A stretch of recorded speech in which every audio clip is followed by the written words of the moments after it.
संकल्प आध्यात्मिक परिवार संचलित अदृष्टपर ब्रह्मविद्या निरूपण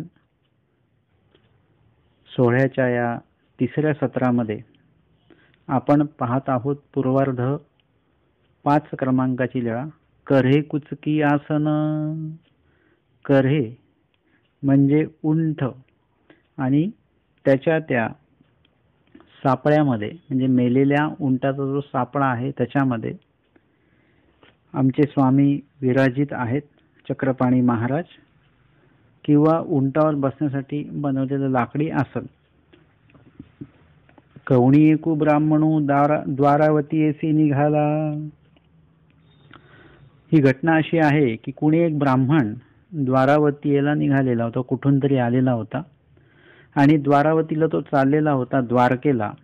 तेव्हा काबा वाट घेतली। काबा म्हणजे गुजरात परिसरातले जे काही लुटारू विभाग आहे म्हणजे दरोडेखोर आहे त्याला काबा असं म्हणतात।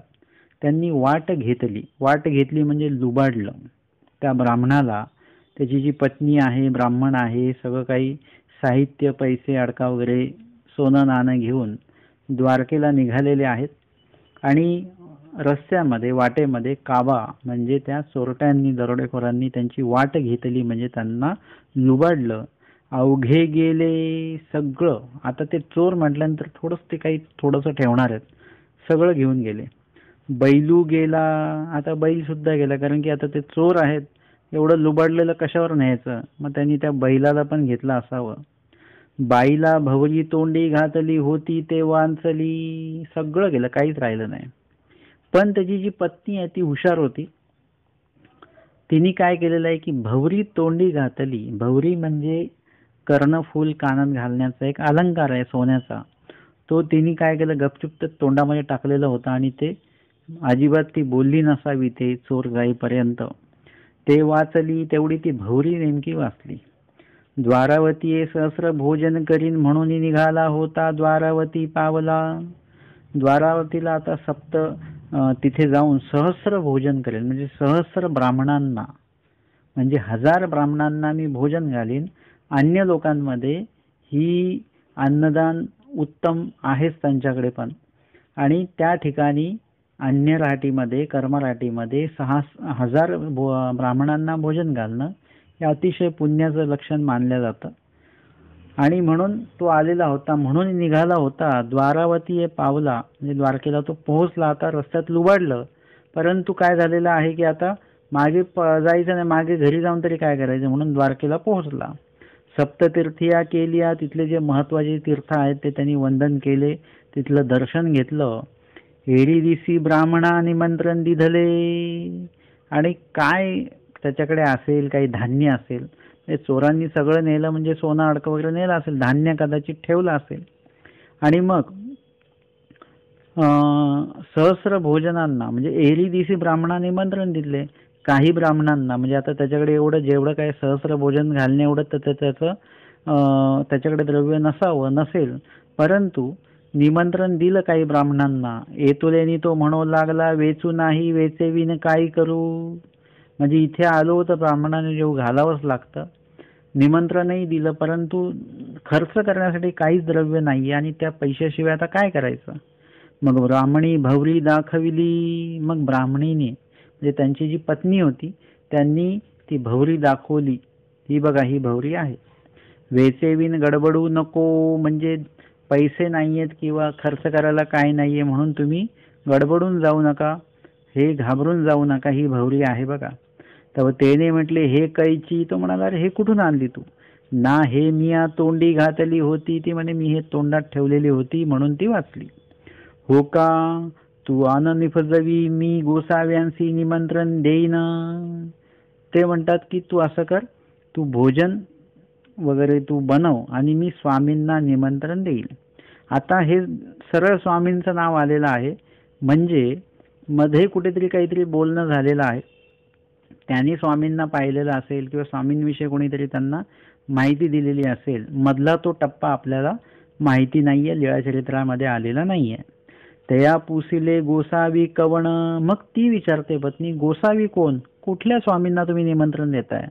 ते म्हणतात मी मा श्री चांगदेवरावळासी, मी चांगदेवरावांना निमंत्रण देतो आहे. ना ते कोण, कोण चांगदेवरावळ? पत्नी परत विचारते. ना ते कर्ह्याची एक करवडीमध्ये बैसले होते ते, म्हणजे रस्त्याने येताना त्यांनी ह्यांना पाहिलेलं असेल, म्हणजे स्वामींना ह्यांनी पाहिलेलं असेल. म्हणजे स्वामी त्या कर्ह्याच्या उंठाच्या त्या सापळ्यामध्ये बसलेले होते.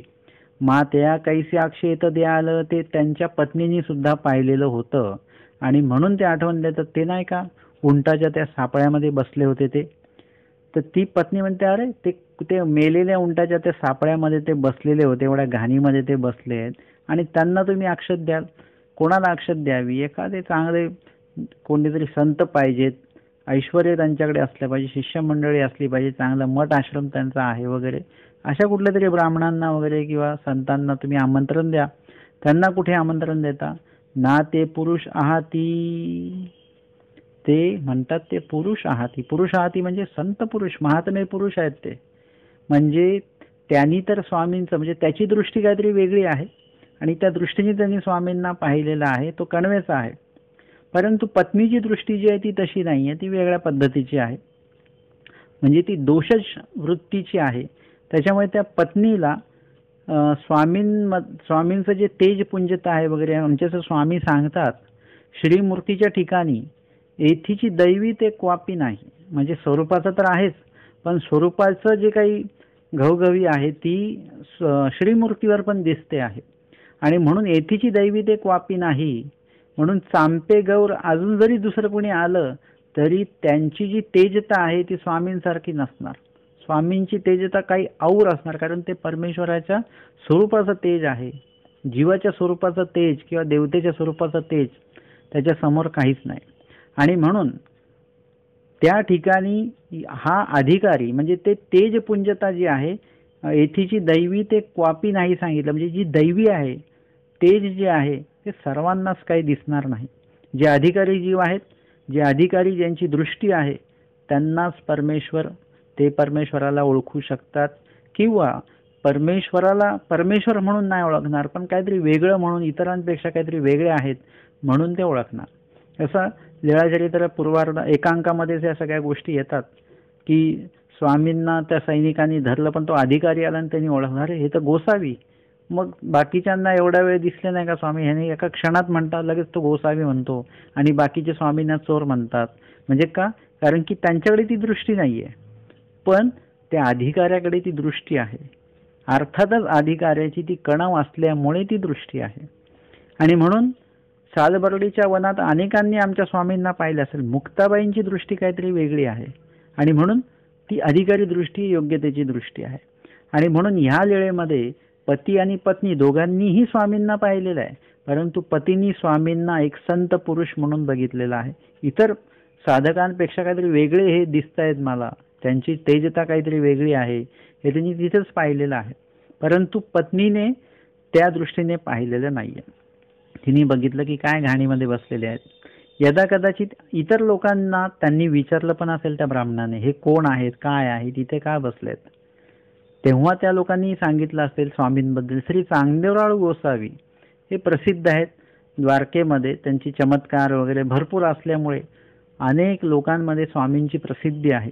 आणि म्हणून त्या लोकांनी स्वामींविषयी त्यांना काहीतरी सांगितलेलं असावं आणि त्याची अजून बुद्धी स्वामींवर बसली आणि म्हणून तो एवढ्या ज्या पूर्ण क्षमतेने, पूर्ण आत्मविश्वासाने सांगतो आहे की मी त्या स्वामींना आमंत्रण देणार आहे. आता येतुकेनी तो गेला आणि तो स्वामींना निमंत्रण द्यायला गेला. गोसाव्यांशी निमंत्रण दिधले, स्वामींना त्यांनी निमंत्रण दिलं, दंडवत घातला, विनंती केली. तिया अन्न निफजविले, आणि तिने काय केलेलं, अन्न निफजविले म्हणजे तयार केलं, शिजवलं अन्न. तेने संध्यास्नान केले, जो काही संध्यास्नानाचा विधी जो आहे तो त्या ब्राह्मणाने केला.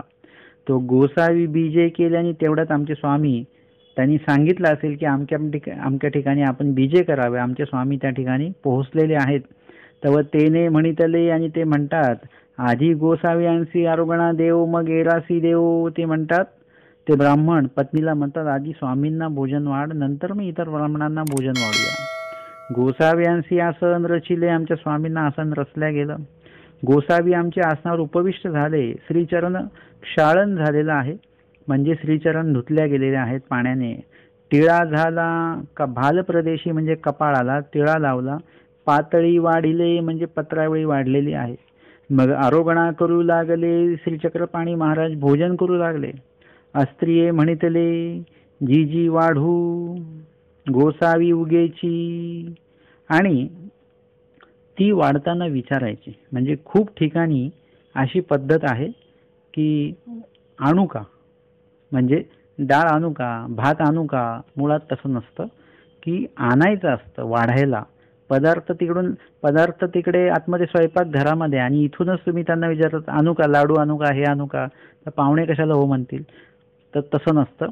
सरळ तो पदार्थ वाढायला आणायचा असतो आणि वाढल्यासारखं करायचं असतं. म्हणजे वाढल्यासारखं आपण त्यांना पाहिजे असेल तर ते घेतील, नसेल पाहिजे तर ते नाही घेणार. ते नाही म्हटले थोडा आग्रह करायचा. थोडासा आग्रह केला की कदाचित समोरची व्यक्ती ते घेतं, परंतु ते तारतम्य असलं पाहिजे वाढण्याचं. काही लोक काय करतात, वाढायला येतात. काही लोक वाढतच नाहीत, ते फक्त विचारतात पण वाढत नाहीत, पदार्थ वाढायला आणत नाहीत. काही लोक आणतात आणि न विचारता वाढून देतात. हे सुद्धा अव्यवहार आहे. काय केलं पाहिजे, पदार्थ वाढायला आणला पाहिजे, पण विचारपूस करूनच पदार्थ वाढल्या गेला पाहिजे. आता या ठिकाणी लक्षात घ्या, वाढणाऱ्यांनी म्हणजे भोजन वाढणाऱ्यांनी कधीही संकोचित वृत्ती ठेवता कामा नये. कुणालाही तुम्ही भोजन देत असाल, कुणालाही, जे मी व्यवहार सांगतोय बरं का, आता इथे थोडा अध्यात्म बाजूला ठेवूया आपण, पण व्यवहार म्हणून तुम्ही कोणाला पाणी देत असाल तर तिथे तुम्ही तुमचे जे काही संकोचितता आहे ते ठेवू नका.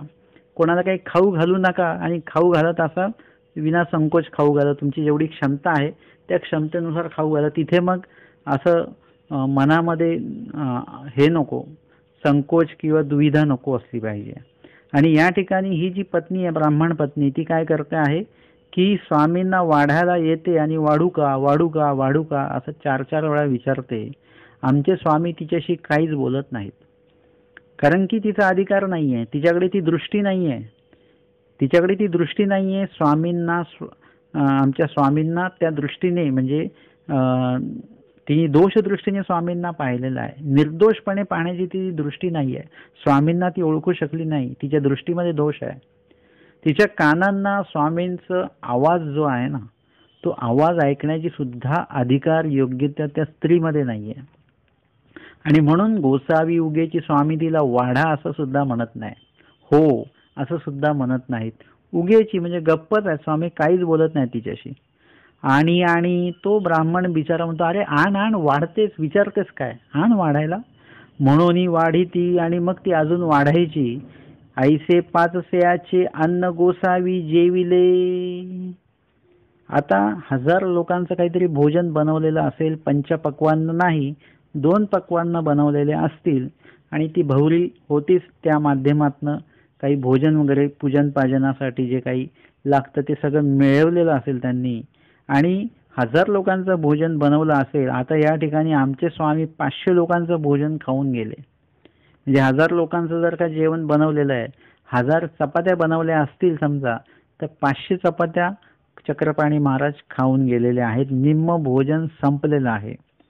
आणि मग आता ती पत्नी आहे आणि ती स्त्री आहे आणि ती करणारी आहे, समजा स्वयंपाकाकडे लक्ष ती देते आहे, मग तिला तर ते काळजी लागणारच. महिला वर्ग जे असतात ते वाढतात, परंतु त्यांचं लक्ष ते डाळीवर, भातावर, भाजीवर असतं की किती शिल्लक आहे, किती लागणार आहे, किती लोक आहेत, कमी पडतंय का, हे सगळं अंदाज ती एक स्त्री किंवा 2-4 स्त्रिया म्हणून ते घेत असतात अंदाज.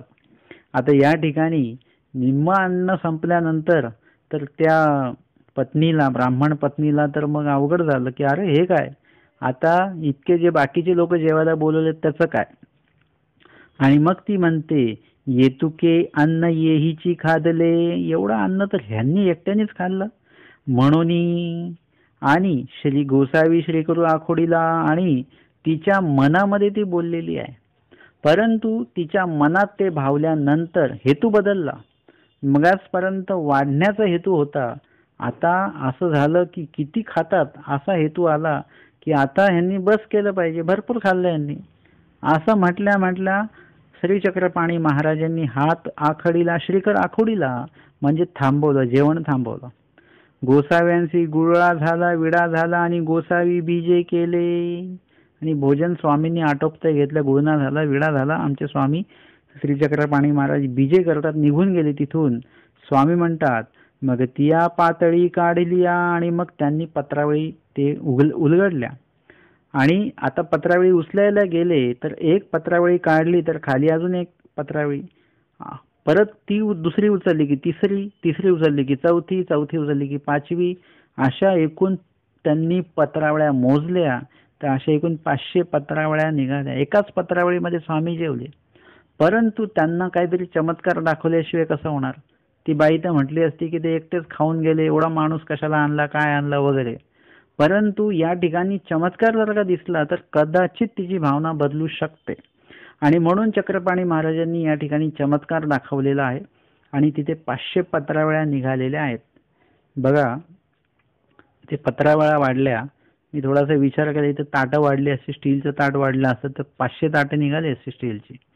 अर्थातच आपल्याला जर का असं कधी झालं, पंक्तीमध्ये बसला आपण, एकच पत्रावळी वाढली आणि त्याचे 2 पत्रावळ्या निघाल्या तर निघतात बरं का, कारण वाढणारे कधी कधी एकाच्या ऐवजी 2 पत्रावळ्या देतात, म्हणून 2 पत्रावळ्या निघू शकतात. परंतु जर का एकच पत्रावळी वाढली आणि 500 पत्रावळ्या निघाल्या तर बापरे, म्हणजे किती मोठा चमत्कार आहे तो या ठिकाणी या ब्राह्मणाच्या आणि त्या ब्राह्मणीच्या समोर झालेला आहे. मग तेने ब्राह्मणी म्हणितले, आता ब्राह्मण तो अनुकूल आहे, चांगला आहे. माझ्या म्हणजे ह्याच्यानुसार, म्हणजे मी जे चिंतन केलं या ब्राह्मणाचं, यानुसार तर हे लक्षात येते की हा ब्राह्मण एकदम सोज्वळ वृत्तीचा आहे, शुद्ध पवित्र स्वभावाचा असल्यामुळे त्याची क्रिया स्वामींनी स्वीकारलेली आहे. म्हणजे पत्नी ही अर्धांगिनी म्हणतात, त्या हिशोबाने 1000 लोकांचं भोजन खाल्लं असतं, दोघांनाही गोमटं लागलं असतं सारखं, असं धरून चला. परंतु या ठिकाणी चक्रपाणी महाराजांनी 500 लोकांचं भोजन खाल्लं, म्हणजे ब्राह्मणाच्याच वाट्याचं गोमटं स्वामींनी ब्राह्मणाला दिलेलं आहे. पत्नीचं गोमटं पत्नीला मिळालं नाही, कारण की तिचं भोजन स्वामींनी ग्रहण केलं नाही. जोपर्यंत ब्राह्मणाचं भोजन सुरू होतं, ब्राह्मणाच्या वाट्याचं स्वामींना निम्म द्यायचं होतं, त्याला तेवढं दिलं गेलं आणि स्वामींनी हात आखडलेला आहे. म्हणजे त्याच वेळेला योगायोगाने तिच्याही मनामध्ये एकदम चुकीचा भाव आलेला आहे आणि तोपर्यंत आलेला नव्हता, नंतर आला. याचाच अर्थ की ब्राह्मणाच्या वाट्याचं भोजन स्वामींनी खाल्लं आणि ब्राह्मणाला गोमटं दिलं, ब्राह्मणीला म्हणजे त्यांच्या पत्नीला काही ते गोमटं मिळालं नाही. आणि मग तो ब्राह्मणाच्या लक्षात येतं की हिच्याच मनामध्ये सगळं चालू होतं, मगासपासनं कालपासनंही कटकट करते, जसं मी म्हटलं त्यांना निमंत्रण देतो, आणि आता सुद्धा तिच्या वाढण्यामध्ये याच्यामध्ये त्याच्यामध्ये ब्राह्मणाला थोडासा अस्वस्थपणा वाटला की बरोबर वाढत नाही आहे, बरोबर तिचे हावभाव नाही आहेत, थोडंसं रागराग करते आहे. हे सगळं ब्राह्मणाच्या लक्षात आलेलं होतं. आणि हा चक्रपाणी महाराजांचा चमत्कार बघून तो त्या पत्नीला म्हणतो, मरमर पापिनी आईसे काही केले. अरे म्हणे मर मर म्हणजे अरे तू काय अशी, तू चांगलं क्रिया आपल्याला घडत होती, एवढे मोठे स्वामी आपल्याकडे आलेले होते आणि त्यांच्या ठिकाणी आपल्याला ही क्रिया घडत होती. जर का तू तुझं मन शुद्ध ठेवलं असतं, तुझी क्रिया जर का तू पवित्र ठेवली असती तर 1000 लोकांचं भोजन यांनीच ग्रहण केलं असतं, आपल्याला दुसरा तिसरा कोणी ब्राह्मण बोलवायची गरज पडली नसती. ऐसे काही केले, हे तू माझ्या क्रियेचा सत्यानाश केला. सहस्र ब्राह्मणाचे अन्न येथेची देतो तरी यांचाची ठाई सहस्र ब्राह्मणा पुरते. म्हणजे यांच्या ठिकाणी जर का आपण पूर्ण भोजन वाढल्या गेलं असतं तर सहस्र ब्राह्मण भोजन केल्याने जे काही पुण्य लागतं ते सगळंच्या सगळं पुण्य एकाच ह्यांच्या भोजनाने झालं असतं. आणि म्हणून या ठिकाणी लक्षात घ्या की आता ही कर्मराठीची क्रिया झाली, पण दैवराठीच्या क्रियेमध्ये हे एक भाग लक्षात घ्या की पती आणि पत्नी दोघांचाही भाव चांगला असला पाहिजे, असला तर ती क्रिया खूप चांगली होते. कदाचित कधी कधी असं असतं की पत्नी ही उपदेशी असते, पती हे अन्य असतात. कधी कधी पती चिडचिड करतात, त्याच्यामुळे पत्नीच्या घरी जे कोणी साधक आलेले आहेत महानुभाव पंथीय त्यांच्या ठिकाणी क्रिया करत असताना पतीची चिडचिड झाल्यामुळे क्रियेमध्ये थोडासा गोंधळ होत असतो, अस्वस्थ होतात सगळेजण, त्याच्यामुळे क्रिया व्यवस्थित होत नाही. तर तसं असता कामा नये. काय झालं पाहिजे की क्रिया, कुठली आध्यात्मिक क्रिया होत असताना महानुभावपंथीय, तर ती व्यवस्थित झाली पाहिजे. आणि ह्यासाठी कधी कधी असं असतं की उपदेशी पती असतील किंवा उपदेशी पत्नी असेल, तर दोघंही एकमेकांच्या क्रियेविषयी थोडं चिडचिड करत असतात. तर तसं होता कामा नये. कुठलीही दैवराठीची जेव्हा क्रिया तुम्ही करता त्यावेळेस दोघांचेही मन शुद्ध असली पाहिजेत, विचार शुद्ध असले पाहिजेत, क्रिया करण्याचा जो भाव आहे, वाहू आहे, जी आवडी आहे ती उत्तम प्रकारची असली पाहिजे. त्यावेळेसच उत्तम प्रकारची क्रिया घडत असते.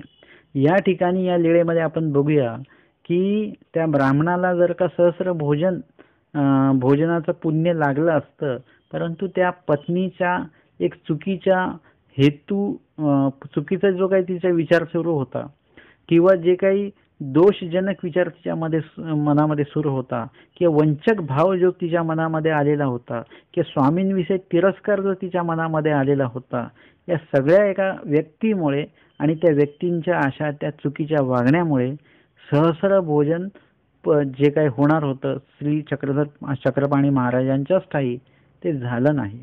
आता ही क्रिया जरी कर्मराठीची असेल वगैरे, परंतु हाच जर का भाग दैवराठीमध्ये असेल आणि तिकडे पूर भजन वगैरे अशा परमेश्वर अवताराची सेवा होते आहे, आणि अशा वेळेला जर का ते क्रियेमध्ये काही बाधा आला तर त्याचं खूप मोठं ओक्ट लागू शकतं.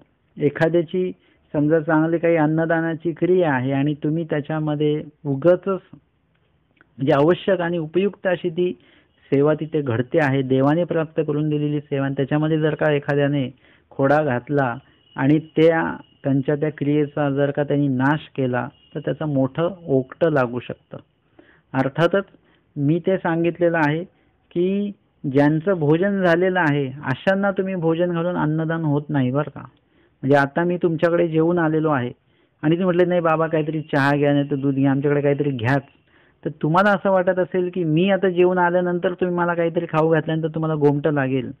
मी जर का मला भूक लागलेली असेल आणि मी काही खाल्लं तर तुम्हाला नक्की गोमटं लागू शकतं. म्हणजे माझ्यामुळे गोमटं लागेल हे मी म्हणत नाही, परंतु अर्थातच कुठलेही साधू त्यांना भूक लागलेली आहे आणि तुमच्याकडे ते जेवायला आले तर कदाचित तुम्हाला त्याचं गोमटं लागेल, परंतु ते आधीच जेवून आलेत आणि तुम्ही त्यांना जबरदस्ती भोजन देता आहे, अजून काहीतरी खायला देत आहेत, त्याच्यामुळे त्यांना त्रास होऊ शकतो, तर त्याच्यामुळे तुम्हाला गोमटं लागणार नाही. म्हणून क्रिया करत असताना क्रियेचे स्वरूप गोमटं असलं पाहिजे, चांगलं असलं पाहिजे, व्यवस्थितपणे ती क्रिया घडली पाहिजे, नाहीतर त्या क्रियेचा नाश व्हायला वेळ लागत नाही.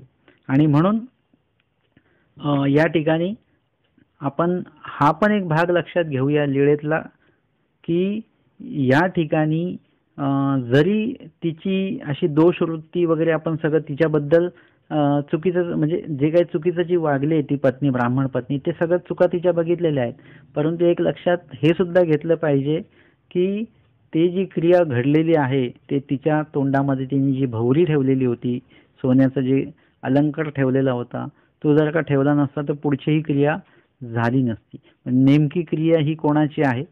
आता जेव्हा संसारामध्ये पती पत्नी दोघेही जण जेव्हा एखादी आध्यात्मिक किंवा अन्नदानाची क्रिया करत असतात तेव्हा अनेक वेळा हा प्रश्न येतो की गोमटं कोणाला मिळतं, नेमकं पतीला किती मिळतं, पत्नीला किती मिळतं. कोणी म्हणतं की पत्नी म्हणजे स्त्री ही जास्त कष्ट करत असते, स्वयंपाक बनवा, वाढा, भांडी घासा वगैरे वगैरे, आणि पती फक्त पैसे आणून देतो. पण काही लोकांचं म्हणणं पण जर का पतीने पैसेच आणून नाही दिले तर स्त्री कार्य कसं करणार.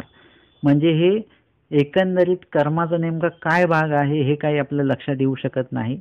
लक्षात घेण्यासारखं पण म्हणजे त्याच्याविषयी जास्त चिकित्सा करत बसू नये.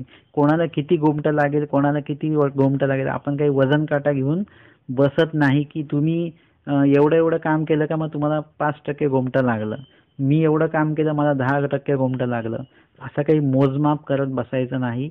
फक्त चांगल्या क्रिया करायच्या, चांगला भाव मनामध्ये ठेवायचा, आणि कुठल्याही प्रकारे मनामध्ये चुकीचे जे काही विचार आहेत ते येता कामा नयेत, आणि एखाद्या चांगल्या क्रियेचा नाश होईल, एखादी चांगली क्रिया जी आहे ती खराब होईल, अशा प्रकारचं कुठलंही वर्तन विचार आपल्यामध्ये असू नयेत.